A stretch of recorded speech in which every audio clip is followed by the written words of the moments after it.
ইয়াসিন ভাই কেমন আছেন ভাই? হ্যাঁ আলহামদুলিল্লাহ ভালো আছি, আপনি ভালো আছেন? জি ভাই ভালো আছি। ভাই আপনার পরিচয়টা একটু বলেন।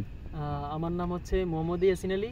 আর আমার এই যে এখানে যে প্রজেক্টটা দেখতে পাচ্ছেন এটা হচ্ছে স্বদেশ কৃষি খামার, গোপালগঞ্জ সদর। ঠিক আছে, আমরা যে বাগানে দাঁড়ায় আছি এই শশার জাতের নামটা একটু যদি বলতেন। এটা হচ্ছে দেখেন এগ্রিকোলা লিমিটেডের তাজা প্লাস। এটা আমি এবার এই প্রথমেই চাষ করছি। এর আগে আমি ছোটোখাটো করছিলাম, কিন্তু এবার মোটামুটি একটা ট্রায়াল আর একটা ট্রায়াল পোস্ট এখানে দিলাম। তো এই যে দেখেন কি পরিমাণ ধরছে দেখেন গোড়ার দিকে। আচ্ছা, এটা কি আপনার প্রথম হারভেস্ট নাকি এর আগে উঠাইছেন? এটা আমার দুইটা হারভেস্ট হয়েছে অলরেডি, 3 নম্বর হারভেস্ট হবে আজকে। আচ্ছা আচ্ছা আচ্ছা ইয়াসিন ভাই, এখন যে এই যে বৈরী আবহাওয়া যে চলতেছে এতে আপনি যে তাজা প্লাসের পারফরমেন্স আপনি কেমন পাচ্ছেন? এই বৈরী হাওয়াতে আমি কিন্তু অন্যান্য বার ওই শসাটা আমরা চাষ করছিলাম, কিন্তু তাজা প্লাস করা হয়নি। কিন্তু এবার দেখলাম যে এটা এই আবহাওয়াতে অনেকটা টিকে আছে। তারপরেও এটাতে একটা বিষয় হলো আপনার অন্যান্য জাতগুলো করলে কিন্তু ফলন দেখা গেছে ঠিকমতো আসে না বা গাছ নষ্ট হয়ে যায়, কিন্তু এই গাছটা এখনও নষ্ট হয় নাই, এখনও পর্যন্ত ঠিক। এবং এটাতে যতটুকু আপনার পরিচর্যা করা দরকার ততটুকু পরিচর্যা আমাদের হয় নাই। আচ্ছা, পরিচর্যার একটু ঘাটতি আছে। হ্যাঁ পরিচর্যা। আচ্ছা, অনেক সময় কি অতিরিক্ত যে টেম্পারেচার হয়ে যায় তাহলে স্ত্রী ফুল বাদে ম্যাক্সিমাম সব পুরুষ ফুল হয়ে যায়। আপনি এই ধরনের কোনো সমস্যা আপনি পড়ছেন কিনা? না, এখানে বেশিরভাগই জালি আসছে এখানে। আচ্ছা আচ্ছা, বেশিরভাগই জালি, এখানে অতিরিক্ত জালি আসছে। মানে গাছের ব্রাঞ্চ কেমন আছে?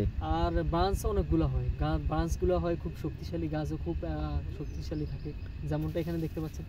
আর এখানে কিন্তু আমার ম্যানেজমেন্টের কারণে কিন্তু আমার অনেকগুলো জায়গা প্রস্তুত করতে পারি নাই, যে কারণে অনেকগুলো বীজ মিস গেছে।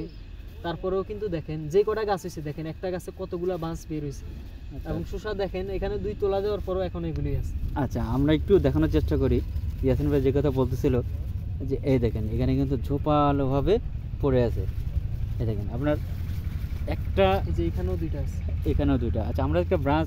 আচ্ছা ইয়াসিন ভাই, আমরা বলছিলাম প্রতিটা গিটে গিটে ফল, আপনি কি প্রতি গিটে গিটে ফল আসছে? হ্যাঁ প্রতি গিটে গিটে ফল আছে। আচ্ছা, আমরা যে একটু গোড়া থেকে দেখাই, এই দেখেন এই গিটটাতে এটা চলে আসলো, এখানে গিট, এই যে এখানে এই দেখেন এখানেও আছে। অর্থাৎ প্রতিটা গিটে গিটে ফল, এবং কোনো একটা গিট মিস হওয়ার কোনো সম্ভাবনা নাই। এবং সর্বমাথায় যে সেখানে গিট আছে।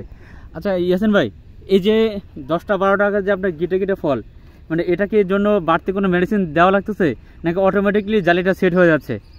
না, এমনি আমরা এখনো পর্যন্ত যতগুলো ফসল করছি হাইব্রিড, যেহেতু আমরা কিন্তু মেডিসিন ব্যবহার করি, এটা সত্য কথা। আচ্ছা, আমরা সব ধরনের অনেক ধরনের পিজিআর আছে যেগুলো অনেকে জানে না, আমরা যেই কাজের জন্য যেটা আমরা সেটা ব্যবহার করি। আচ্ছা, এক্ষেত্রে এটাকে জালি সেট করার জন্য কি আপনাকে পিজিআর ব্যবহার করতে হচ্ছে? পিজিআর আমরা এটা আমাদের একটা শিডিউল স্প্রে আছে। আমরা ছোট থেকে একটা বয়স পর্যন্ত আমরা একটা স্প্রে করি, নির্দিষ্ট সময় আমরা শিডিউলটা করি। তখন আমরা পিজিআরও ব্যবহার করছি, আবার এই ছত্রাকনাশক কীটনাশক এগুলোও ব্যবহার করি। কিন্তু এখানে আমাদের পরিচর্যাটা কম হয়েছে। এই যে আরেকটা গাছ যদি দেখেন, এটাও কিন্তু পরে দেওয়া বীজ, যেহেতু এই দেখেন প্রতিটা গিটে গিটে এখনো বড় হইতেছে, বাড়তেছে। গাছে কোনো ভাইরাস? এটাতে এখনো পর্যন্ত তেমন ভাইরাস মনে হয় নাই, কিন্তু পরিচর্যার কারণে কিছু কিছু গাছে একটু হলদি ভাব আসছে। আচ্ছা, ভাই বলতেছে যে 43-42 ডিগ্রি সেলসিয়াসে বাগানে কোনো ভাইরাস নাই। আমরা যদি পুরো বাগানটাকে একটু দেখানোর চেষ্টা করি, আমরাও আসলে ভাইয়ের সাথে একমত। দেখেন, যদিও ভাই নিজে বলতেছে পরিচর্যার একটু ঘাটতি আছে, হয়তো পরিচর্যা হলে আরও বেটার এখান থেকে কিছু আশা করা যেত। তারপরেও ইনশাল্লাহ এই বৈরী আবহাওয়াতে যথেষ্ট পরিমাণ ভালো আছে। তো এই যে একটু আমরা দেখাই, দেখেন কীভাবে আছে। অর্থাৎ এই বৈরী আবহাওয়াতেও তাজা প্লাসে চাষ করলে আপনি একদম গিটে গিটে ফল পাবেন। তো ইয়াসিন ভাই, ধন্যবাদ আপনাকে। হ্যাঁ, এখানেও দেখেন, এই যে এখানেও একটু দেখানোর চেষ্টা করতেছি। এই দেখেন, এই যে এখানে কিন্তু 3টা, এখানে কতগুলো দেখেন, 3টা 6টা, এরপরে এই যে আরো দেখেন কয়টা, টোটাল এখানে 12-13টা শসা আছে এখানে, প্রতিটা গিটে গিটে ফল। তো ইয়াসিন ভাই, আপনাকে আরেকটা গাছ আছে দেখেন, এই যে এখানেও দেখেন, এই যে দেখছেন কি পরিমাণ জালি, কিন্তু আমার পরিচর্যা হলে এটা আরো ভালো হইতো। যাক, আপনার ফলন ভালো হোক, আমরা এই আশাবাদী। ধন্যবাদ ইয়াসিন ভাই, দেখা হবে আরেকদিন। ঠিক আছে।